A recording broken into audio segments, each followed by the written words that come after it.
நீதிமொழிகள் அதிகாரம் 31. ராஜாவாகிய லேமுவேலுக்கு அடுத்த வசனங்கள்.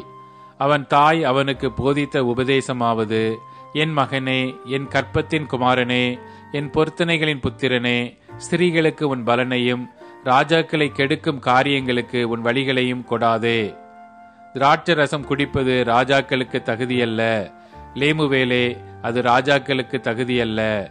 மதுபானம் பிரபுக்களுக்கு தகுதியல்ல. மதுபானம் பண்ணினால் அவர்கள் நியாயப்பிரமாணத்தை மறந்து சிறுமைப்படுகிறவர்களுடைய நியாயத்தையும் புரட்டுவார்கள். மடிந்து போகிறவனுக்கு மதுபானத்தையும் மனம் கசந்தவர்களுக்கு திராட்சை ரசத்தையும் கொடுங்கள்.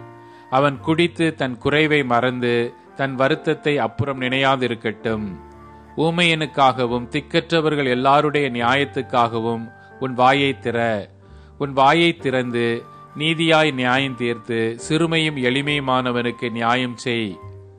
குணசாலியான ஸ்திரியை கண்டுபிடிப்பவன் யார்? அவளுடைய விலை முத்துக்களை பார்க்கிலும் உயர்ந்தது. அவள் புருஷனுடைய இருதயம் அவளை நம்பும். அவன் சம்பத்து குறையாது.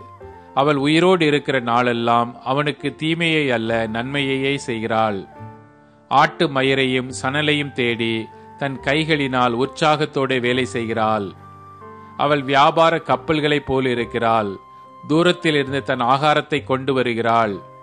இருட்டோடே எழுந்து தன் வீட்டாருக்கு ஆகாரம் கொடுத்து தன் வேலைக்காரிகளுக்கு படியளக்கிறாள். ஒரு வயலை விசாரித்து அதை வாங்குகிறாள். தன் கைகளின் சம்பாத்தியத்தினால் திராட்சை தோட்டத்தை நாட்டுகிறாள். தன்னை பலத்தால் இடை கட்டி கொண்டு தன் கைகளை பலப்படுத்துகிறாள். தன் வியாபாரம் பிரயோஜனம் உள்ளதென்று அறிந்திருக்கிறாள். இரவிலே அவள் விளக்கு அணையாதிருக்கும். தன் கைகளை ராட்டினத்தில் வைக்கிறாள். அவள் விரல்கள் கதிரை பிடிக்கும். சிறுமையானவர்களுக்கு தன் கையை திறந்து ஏழைகளுக்கு தன் கரங்களை நீட்டுகிறாள். தன் வீட்டார் அனைவருக்கும் இரட்டை புரை உடுப்பியிருக்கிறதால் தன் வீட்டாரின் நிமித்தம் குளிருக்கு பயப்படாள். இரத்தின கம்பளங்களை தனக்கு உண்டு பண்ணுகிறாள். மெல்லிய புடவையும் இரத்தாம்பரமும் அவள் உடுப்பு. அவள் புருஷன் தேசத்து மூப்பர்களோடே நியாயஸ்தலங்களில் உட்கார்ந்திருக்கையில் பேர் பெற்றவனாயிருக்கிறான். மெல்லிய புடவைகளை உண்டு பண்ணி விற்கிறாள். கச்சைகளை வர்த்தகரிடத்தில் ஒப்புவிக்கிறாள். அவள் உடை பலமும் அலங்காரமுமாயிருக்கிறது. வருங்காலத்தை பற்றியும் மகிழ்கிறாள். தன் வாயை ஞானம் விளங்க திறக்கிறாள். தயையுள்ள போதகம் அவள் நாவின் மேல் இருக்கிறது. அவள் சோம்பலின் அப்பத்தை புசியாமல் தன் வீட்டு காரியம் எப்படி நடக்கிறது என்று கண்ணோக்கமாயிருக்கிறாள்.